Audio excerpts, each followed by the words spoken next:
Қыздар, баршаларыңызға сәлем. Бүгін окрошканың рецептімен бөлісемін. Ол үшін бізге қияр, редиска қажет. Барлығын төрт-пішті етіп турап аламыз. Кейін мен шұжықты қолдандым, яғни колбасаны, оның орнына ет немесе тауық етін қолдануға болады, қалауларыңыз бойынша. Піскен жұмыртқаны төрт-пішті етіп турадым, және де картопты да төрт-пішті етіп турадым. Кейін бізге айран керек, минералды су керек, газдалған болу керек міндетті түрде, және де қаймақ қажет. Қаймақтың майлылығы маңызды емес, үйде қайсы бар, соны қолдансаңыздар болады. Қажетті ингредиенттерді астына төменге көрсетіп кеттім. Енді дайындау үлгісі өте оңай. Жаңа барлығы туралып дайын тұрған ингредиенттерді үлкен осындай кастрюльге салып аламыз. Мен алдын ала барлығын дайындап турап алдым. Барлығын төрт-пішті етіп турайсыздар. Тіпті теркадан да өткізулеріңізге болады. Енді ол өздеріңіз қалауларыңыз бойынша, бұл жерде нақты бір қағида жоқ. Қалауларыңыз бойынша жасауға болады. Осылайынан барлығын салып аламыз. Кейін осы жаңағы массамызды араластырып аламыз. Қалауларыңыз бойынша тұз қосасыздар. Дәміне қарай міндетті түрде тұз қосу керек болады.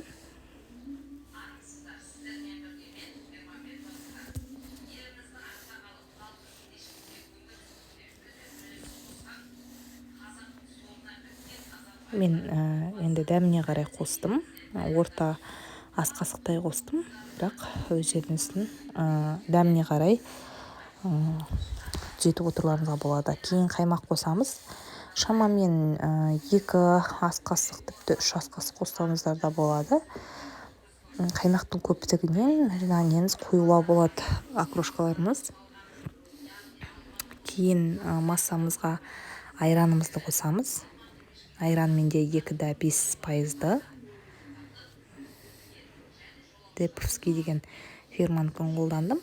Барлығын араластырып болғаннан кейін минералды су құямыз. Мен минералды суды шамаменен 1 литрдай құйдым. Жарты литр айран, 1 литр минералды су.